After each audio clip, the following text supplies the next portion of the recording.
And wealth as a reason for being alive is a damn failure, no matter how you figure it. It is nothing unless it is used for some great purpose. The legitimacy of wealth is its dedication to the needs of humanity. So everywhere peace, security, integrity will remove stress if we stop allowing selfishness and competition to constantly interfere.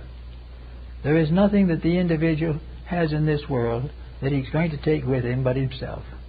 Therefore, he might as well get rid of some of it here, keep what he needs, and start living a better life, not trying to compete for great wealth. The more wealth he competes for, the worse his governments are going to be. The more lands he takes, the more lands will be taken from him. The bigger the banks, the quicker they will fail.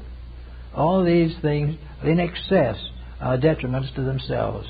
Living quietly, peacefully, respectfully, having that which is necessary to live with dignity, but with simplicity, and to devote the mind and heart largely to the advance of wisdom and understanding, and to share the joys of life with those we love and with those who understand us, to work together for a common good. This is the proper duty and the proper labor of the human being.